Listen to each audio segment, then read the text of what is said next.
En nombre del Grupo Parlamentario de Izquierda Unida, tiene la palabra su portavoz, la señora Toblas. Gracias, señor presidente. Señor Viera, en la fecha en la que usted comienza su labor como consejero de Empleo, no es una práctica habitual la concesión de ayudas a empresas para pagar los despidos de trabajadores afectados por un expediente de regulación de empleo. No hay una intervención pública dentro de esos expedientes de regulación de empleo y usted así me ha parecido oírlo que lo ha dicho en su exposición. Sin embargo, durante su mandato esta práctica se va extendiendo progresivamente hasta hacerla muy habitual. ¿Por qué se establece ese cambio de rumbo en la política de la consejería?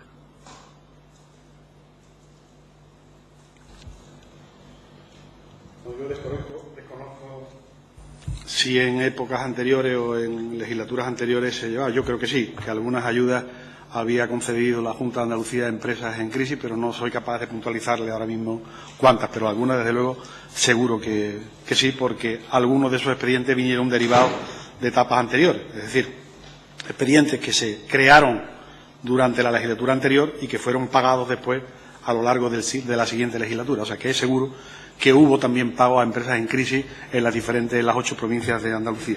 Yo le voy a responder a la parte, digamos, concreta que usted me ha hecho. La práctica se corresponde pues con una realidad y con una necesidad que había en ese momento, y si se nos cae Boliden a Pirsa, que nadie esperaba que eso pudiera ocurrir, pues teníamos que intervenir en la zona de Alcoya. Si se nos cae Santana, pues teníamos que intervenir con Santana. Si hay una zona deprimida en la Sierra Norte y hay una empresa que requiere apoyo económico para su transformación y poder seguir manteniendo el empleo, pues era obligación nuestra el poderlo atender.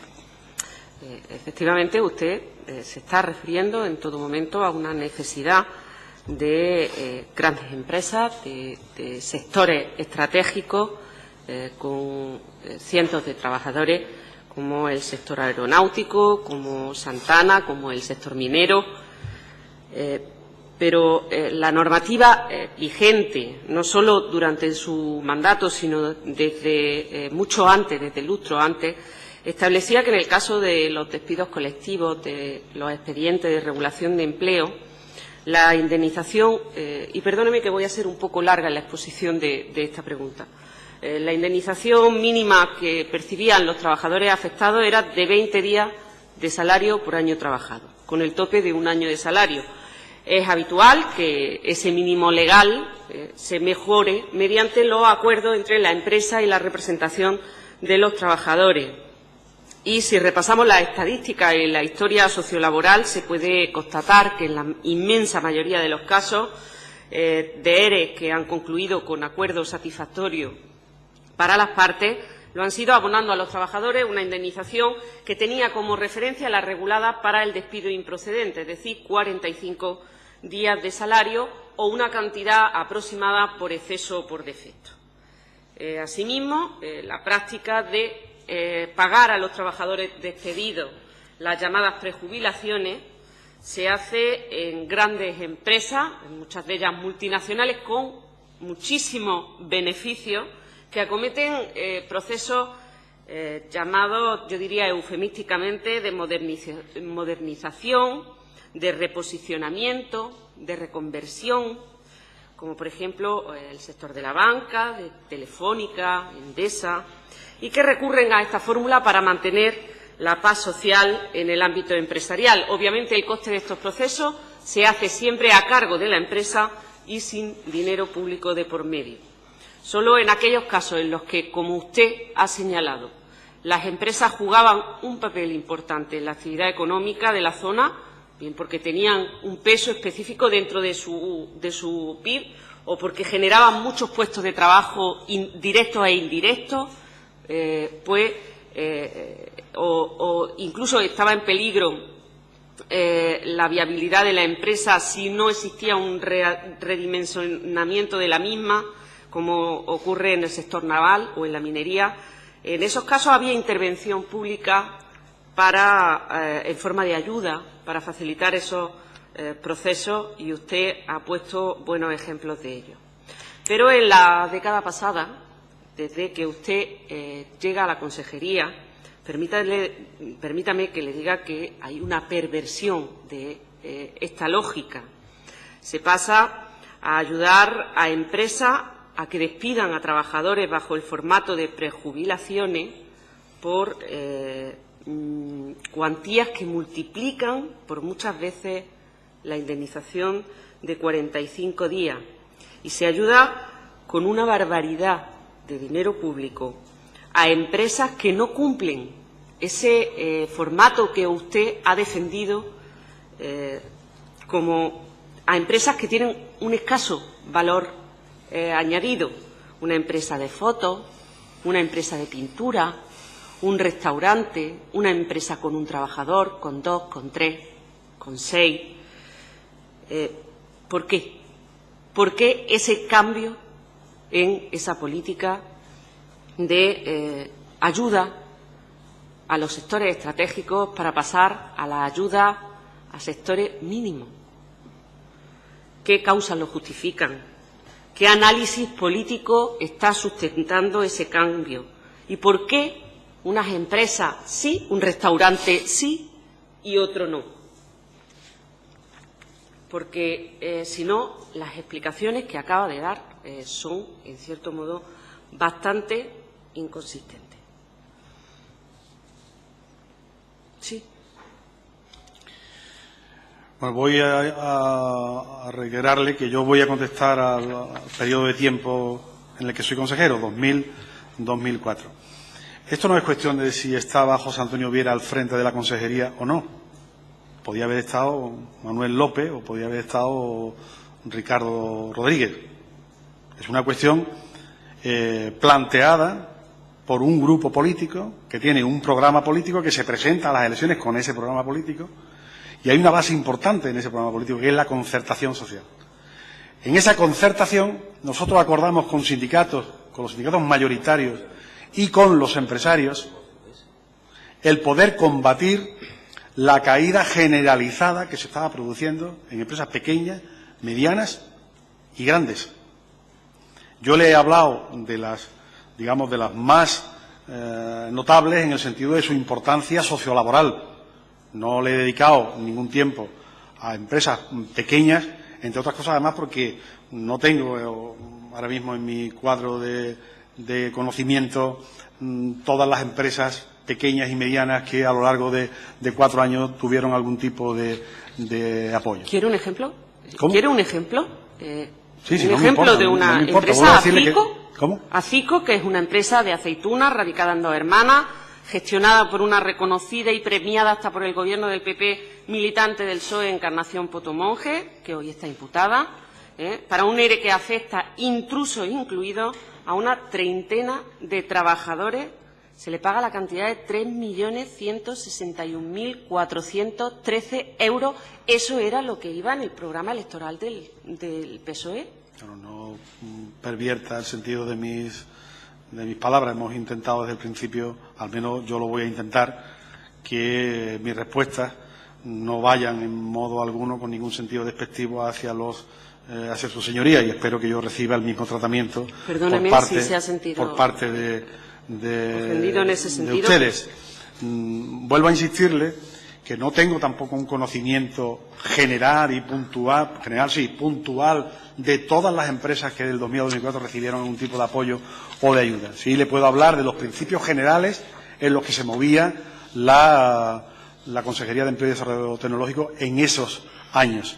Ahora, bueno, pues a lo largo de estos próximos tiempos se irán identificando cuáles de esas ayudas pues han sido normales, justificadas y demás, y cuál de ellas pues haya tenido algún comportamiento irregular. Pero no puedo darle ninguna otra explicación. Pero si ponemos en el mapa donde radican las empresas ayudadas, la verdad es que la distribución fuera de la Sierra Norte de Sevilla es muy anómala.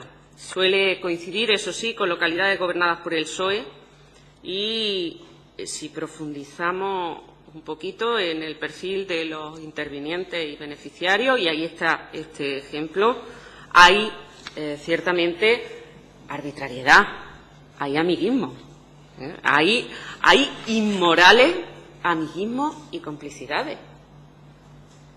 Y estamos hablando... ¿Puede concretar eso un poco más? Le acabo de concretar la empresa CICO, pero durante su mandato como consejero el procedimiento empieza también a poner en práctica lo que es la práctica, yo diría bochornosa, y creo que usted lo compartirá, de introducir intrusos en la póliza. Y llegamos a situaciones en las que el churrero del pueblo del señor Guerrero se lleva 120.000 euros por su despido en una empresa de aceitunas donde no trabaja, o donde el exalcalde socialista de San Nicolás del Puerto se lleva por lo mismo 104.855 euros, o donde el exconcejal de Hacienda en Cama o el concuñado del señor Riva, que era colaborador suyo, se lleva otro dineral en la empresa, en el ERE de una empresa de Morón. Y todos sabemos que, bueno, hay otras empresas donde encontramos que existe un solo trabajador o existe durante mucho tiempo, que curiosamente coincide que es la persona de su hija, o que posteriormente tiene a otro trabajador que curiosamente es el hijo del señor Caballo, o encontramos realmente empresas que no se corresponden con ese perfil que usted nos ha hecho en su exposición. ¿Le valen esos ejemplos? Bien, ¿qué le parece toda esta inmoralidad que se produce con relación a esas ayudas? No son las que usted nos está exponiendo anteriormente. Vuelvo a insistirle que un consejero no tiene un conocimiento puntual de todas las actuaciones de sus directores generales reducidas a una sola subvención en Alcolea del Río o en Posadas o en Pozo Blanco.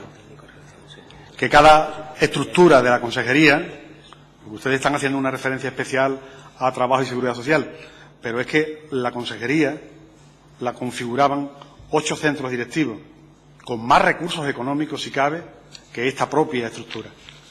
Y esos 8 centros directivos también han subvencionado a muchísimas empresas en Andalucía para provocar justamente la actividad económica y el empleo.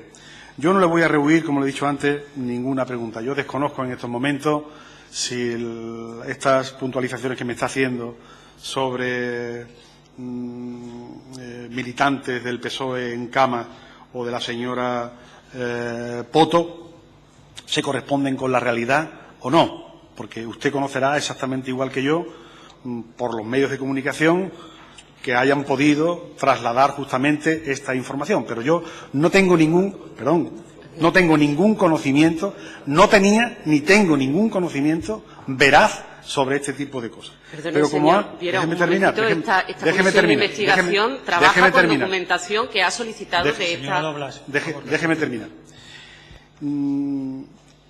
Respecto a alguien que sí me afecta a mí personalmente, que es mi hija, Sonia Viera. Sonia Viera es una profesional del ámbito de la comunicación y de las relaciones públicas, que ha trabajado fundamentalmente en el campo de las empresas privadas, ha hecho prácticamente todo su trayecto.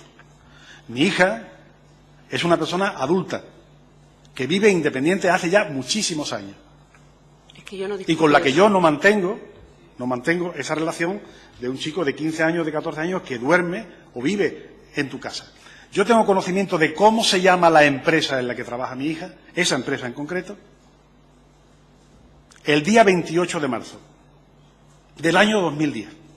El día 29 es cuando doy una rueda de prensa al respecto y llevo la nómina de su empresa. Trabajó un año en esa empresa. Yo el conocimiento general que tenía de su trabajo es que formaba parte como asesora del grupo de empresas de Barbadillo. Ese era mi conocimiento. Después, como es lógico, usted puede creérselo o no. Ahora, si la conclusión que usted quiere llegar es que para que mi hija trabajara en esa empresa yo tenía que darle una subvención a esa empresa. Primero, yo no le he dado ninguna subvención a esa empresa. Pero si lo hubiera tenido que hacer, puede contar con la garantía de que jamás habría dado un paso de esa naturaleza. A esa empresa se le conceden 2 millones de euros. ¿Sabía usted que se le conceden a esa empresa 2 millones de euros cuando no ha pasado de tener más de 6 trabajadores? En ocasiones, solo uno.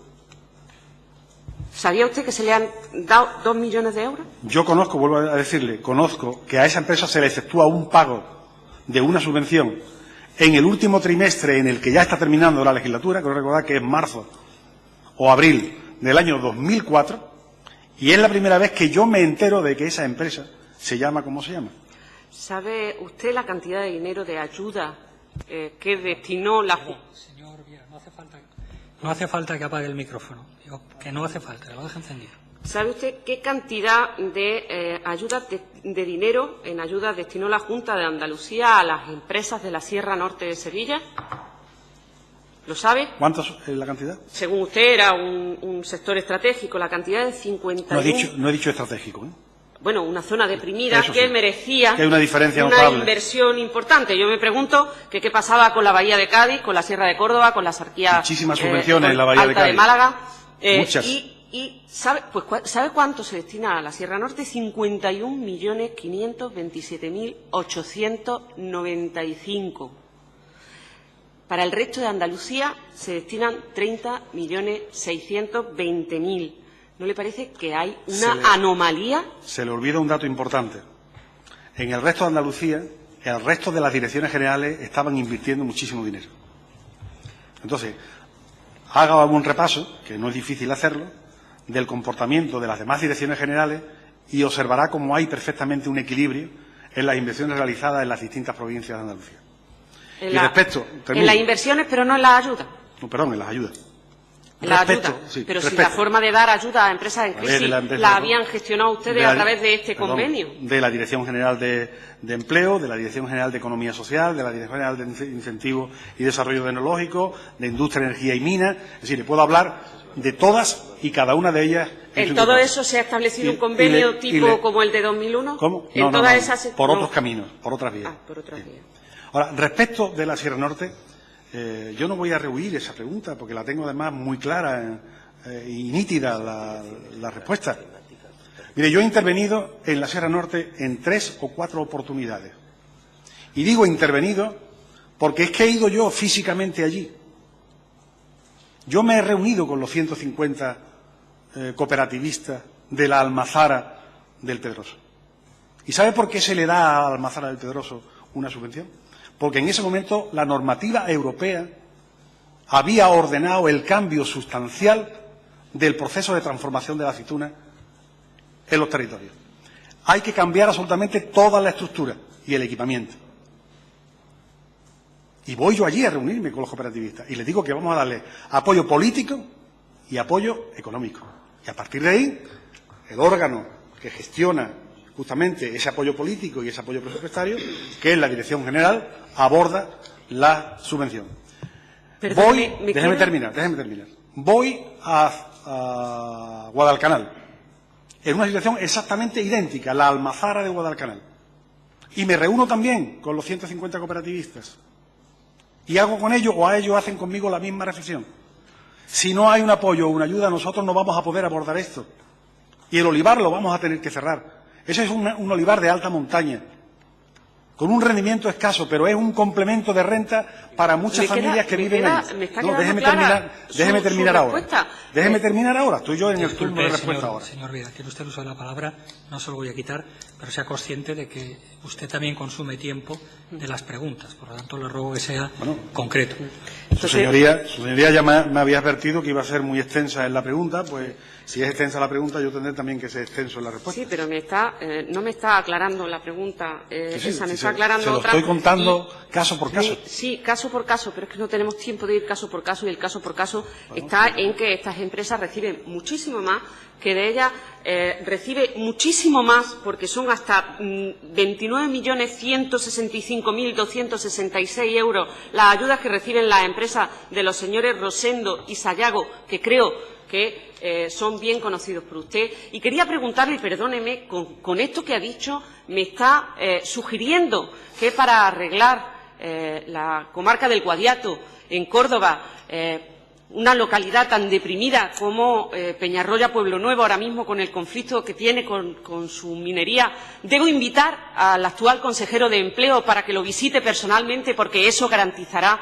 que tenga un conocimiento exacto de lo que está pasando allí, le dará mucha pena y entonces dará hasta 51.527.000 euros. Hombre, usted lleva tiempo ya en política y su papel aquí en el Parlamento, igual que el mío, es justamente representar a los ciudadanos que lo han elegido, interesarse por sus problemas y buscar soluciones a esos problemas, intentando que el Gobierno acuda a esos sitios a resolver sus problemas.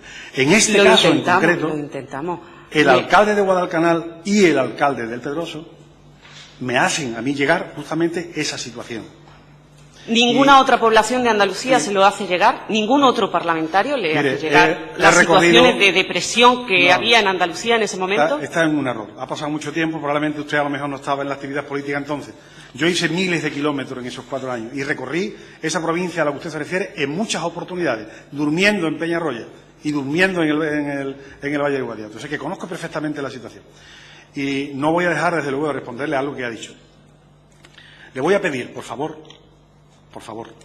con respeto, que no utilice más la expresión de mi amistad con el señor José Enrique Rosendo y el señor Sayago, porque no tengo ninguna, y tengo mucho interés en explicarlo, ninguna.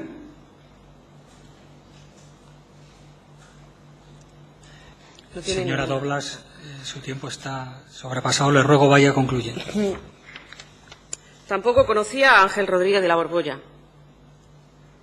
Conozco a Ángel Rodríguez de la Borbolla, a José Rodríguez de la Borbolla, a toda la familia Borbolla, porque son militantes del Partido Socialista, han ocupado puestos de responsabilidad. Yo he sido secretario general del PSOE 8 años, consejero 4, 6 delegados del Gobierno y 4 de la Educación. Fíjese si he tenido tiempo de poder conocer a toda la familia Borbolla. Si me pregunta si soy amigo del señor Ángel Rodríguez de la Borbolla, diría que no. Compañero de partido. Ha recibido ayuda en su entramado de empresa de hasta 9 millones de euros.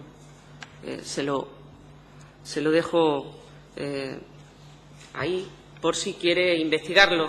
En cualquier caso, es notorio, usted mismo acaba de manifestarlo reiteradamente, que tiene una vinculación personal y política con la Sierra Norte de Sevilla.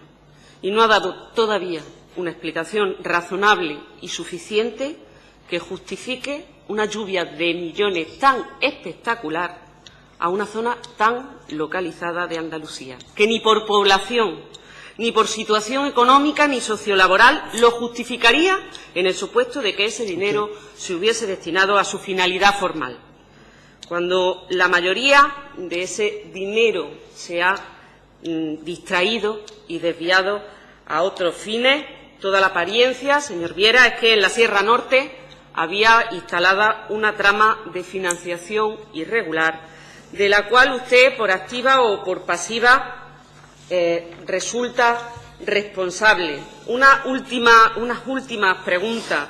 Comienza durante su mandato a proliferar en el entorno de la consejería lo que ya en otra ocasión he calificado como un ecosistema de conseguidores, de comisionistas, de asesores, gabinetes, que además aparecen repetidamente como actores en muchos de los expedientes más escandalosos. ¿Tenían más posibilidades de prosperar las ayudas a empresas que iban de la mano de determinados asesores? En una pequeña puntualización. Usted es militante de Izquierda Unida, creo. Y dice usted que la Sierra Norte, por población, no se merecía que hubieran las inversiones que se han producido allí. ¿Usted sabe por qué se ha hecho el hospital de Constantina en un espacio de 30.000 habitantes? Porque es una zona deprimida. ¿Y por qué se invierte en el polígono sur y no se hace en los remedios?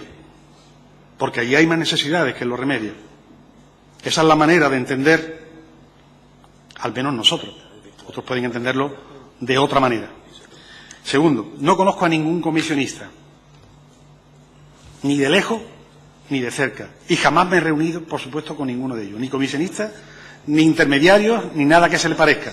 Jamás he tenido ninguna reunión con ninguna aseguradora, ni nadie que haya estado cerca de esas aseguradoras. ¿No conoce usted a don Juan A nadie. Lanza? Señora Doblas, ¿No conoce a don Juan tiene usted Lanza? que terminar ya Para nada. definitivamente. Sí, Perdón, quisiera decir que... perdón, es que se ha pisado mi voz con la suya. Le ruego a usted que termine de verdad ya y que repita la pregunta última. Es que si no conoce a don Juan Lanza, la pregunta última y ha En contestado absoluto. que no. Jamás lo he visto. ¿No existía ningún criterio para seleccionar las compañías aseguradoras de las pólizas? Esa competencia residía en la Dirección General. Exclusivamente en la Dirección General. Gracias, señora Doblas. Tiene la palabra el Grupo Parlamentario de Izquierda Unida. Gracias, señor presidente. Hombre, para enlazar con lo último que acaba de decir, con una de las últimas exposiciones que acaba de hacer, la verdad es que los demás, las alcaldías que tenían, que no estaban gobernadas por el PSOE, tenían muy pocas esperanzas de que las empresas radicadas en su territorio tuvieran algo que rascar, perdóneme la expresión. Porque lo cierto es que, ya le he puesto antes un ejemplo, usted se escuda en Santana, en la faja pirítica, en sectores estratégicos, pero aquí se conceden ayudas a empresas de 30 trabajadores, a marco de estudios y proyectos siglo XXI, 2 millones de euros cuando tiene 6 trabajadores, vuelvo a insistir, a un restaurante, a un empresario individual y, sin embargo, compañía envasadora Loreto Cenlo, empresa de aceitunas, radicada en Espartina, en ese momento gobernada por el PP, 220 trabajadores despedidos en el ERE, 220. ¿Qué ayuda recibió? 0 euros. Y usted lo conoce bien, porque recibió hasta el mandato de su partido de investigar ¿De qué año es eso? la escandalosa actuación del señor Guerrero. Bajo su mandato recibió... ¿Pero qué fecha es? ¿Qué fecha es? No tengo ese dato en este momento. No recuerdo. Compañía envasadora Loreto Cenlo. 220 trabajadores. Y no recibe ayuda, porque claro, como se ha dicho aquí, es que no existe un formulario de solicitud de ayuda. De su exposición, creo entender que ustedes buscaban a las empresas para darles la ayuda. Ha hablado de especiales circunstancias de empleo, de especiales circunstancias de presión económica. ¿Un restaurante? Su señoría puede mantener eso. No, le estoy preguntando. Que la consejería buscara a la gente para darles las ayudas. Le estoy preguntando si buscaba a las empresas. Rotundamente no, señoría. Rotundamente no. Usted ha hablado... Son una inmoralidad. En su primera intervención ha hablado de que los ERE son perfectamente legales. Lo que es ilegal es la póliza. Y no podrá usted negarme que no es así. Y sin embargo, no, perdón, hay ERE en los que no consta ningún tipo de solicitud de la empresa. Es decir, se pactaron primero entre la Junta y la empresa. Eso es imposible. No existe constancia de ninguna solicitud de la Junta. No se lo puedo aceptar porque es imposible. No existe constancia de ninguna solicitud de la empresa. Pero usted no entiende que la Inspección de Trabajo tiene que validar eso. ¿No lo entiende? Sí, posteriormente No. empezábamos con el... Pero si no consta en la solicitud, si ese es el problema. Que es imposible eso, señoría. De todas formas, usted me dice que el tema de la Sierra Norte de Sevilla, que usted lo conocía personalmente, que la había visitado personalmente, quiere decir que la propuso dentro de la toma de decisiones del debate sobre a qué empresa se le otorgaban las ayudas. Es así, trataban los casos en el Consejo de Dirección, despachaba usted directamente. No propuse de manera formal en ningún caso ninguna ayuda porque aquello fuera para la Sierra Norte. He actuado desde el punto de vista político en algunas oportunidades en la Sierra Norte como consecuencia de una petición política y social de los cooperativistas de esas dos almazaras y del alcalde de la localidad. En las demás ayudas no. En las Ya se lo he demás dicho ayudas anteriormente. era la Dirección General de Trabajo y Seguridad Social, a la que le tocaba, según dice usted, la Sierra Norte. Los otros territorios le tocaban a otras direcciones generales. No. Niego absolutamente eso. He dicho que esas otras ayudas que se han dado en la Sierra Norte no se corresponden en ningún caso con mi presencia, ni con mi negociación, ni con mi valoración. A eso es lo que me estoy refiriendo. Dice usted que la aseguradora y otras muchas cuestiones, muchísimas, entre estas de las decisiones de la ayuda, eran competencia de la Dirección General de Trabajo y de la Seguridad Social. Correcto. ¿No tenía control usted del señor Guerrero? ¿No hay una responsabilidad en la elección, en el mantenimiento y en la vigilancia de lo que hacía el señor Guerrero? Sí. Le he dicho, cuando he comenzado mi intervención, quería que escuchara usted atentamente el decreto de estructura y los instrumentos de coordinación. Porque antes de llegar cualquier cuestión del señor Guerrero a mi mesa, tenía que pasar necesariamente por el secretario general de Empleo, por el secretario general técnico y por el propio viceconsejero. Entonces, ¿no es responsabilidad suya el control del señor Guerrero? No malinterprete mis palabras. Hay una estructura de coordinación y esa estructura de coordinación requería todos esos pasos. Y no, los consejos de dirección entonces no sirven para la orientación de la política de la Dirección General. Sirven para llevar a cabo allí reflexiones que tuvieran un carácter sobresaliente sobre un sector determinado y las intervenciones que íbamos a hacer. Pero ningún director general llevaba allí, es decir, el director general de Economía Social no llevaba allí una lista con 3 cooperativas a las que le habían dado recursos económicos de Córdoba. Y el director general de Industria, Energía y Minas no llevaba allí una lista de 2 empresas en Macael a las que se le había dado una subvención. Hablaba allí de las directrices en general de la propia Dirección General con los objetivos importantes. Hombre, teniendo en cuenta que la Sierra Norte era una zona especialmente deprimida que se lleva 51 millones frente a los 30 que se lleva el resto de Andalucía, creo que era lo suficientemente importante como para haberlo tratado en un Consejo de Dirección. ¿No era una directriz política? En el Consejo de Dirección que yo he presidido a lo largo de esos 4 años, nunca se ha llevado allí un monográfico para hablar de la Sierra Norte. Se ha llevado un monográfico para hablar de Santana, de la faja perítica, de Bolidén a Pirsa, que después han dado una serie de circunstancias en las que, por una parte, están subvenciones concedidas a empresas significativas de la Sierra Norte, porque Virgen del Espino es una empresa significativa, porque tiene 150 cooperativistas que tienen 2 o 3 hectáreas y dan centenares de jornales allí, y era imprescindible ayudarles y apoyarles. Lo mismo que Guadalcanal o el secadero de jamones. Del resto, vuelvo a decirle, que han sido decisiones que se han tomado. Y esas decisiones son las que ahora mismo se están investigando. En la Sierra de Cádiz, que también hay olivar de montaña, en la Sierra de Cádiz no había olivar de montaña. No hay necesidad de darles esa ayuda. La Sierra de Cádiz no tiene esa consideración. No tiene la consideración de presión. ¿Qué le vamos a hacer? Ha elogiado usted la labor del secretario general técnico en la labor de seguimiento de la ejecución del gasto presupuestaria.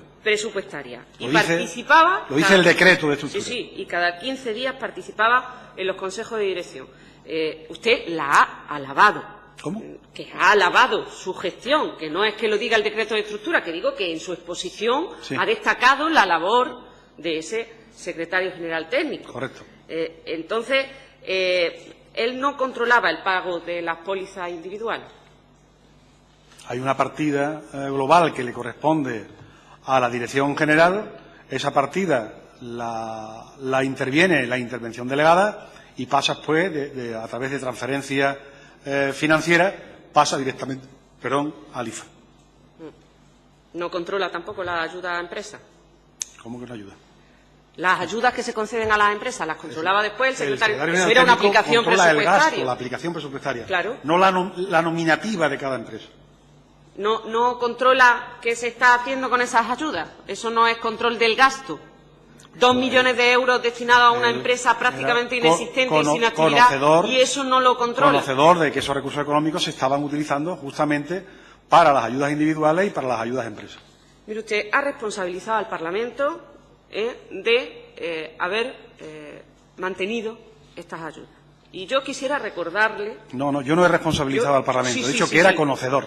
Perdone, yo creo que ha responsabilizado claramente al Parlamento en una dejación de sus propias responsabilidades. Permítame que esa es mi opinión y tengo que tratarla. Yo le aclaro rotundamente que no se me ocurriría. Señor Viera, le ruego deje formular Yo quisiera recordarle... Señora Doblas, le queda un minuto. Que hemos votado en contra de esos presupuestos que ustedes no han negociado en ningún momento mientras han mantenido su mayoría. Y que todo, absolutamente todo lo que se aprueba en el Parlamento es a expensas de su buen uso. Y, en concreto, se ha votado una transferencia de financiación que tiene una finalidad muy clara y que no se corresponde con ninguna subvención, ni con ninguna ayuda. Es una transferencia de financiación. Una transferencia de financiación. ¿No le encomendó a usted, pasando otra vez al señor Guerrero, el señor Luis Pizarro en el año 2000, siendo delegado de la Junta en Sevilla, revisar la actuación de Guerrero y de Fernández? ¿No se lo encomendó?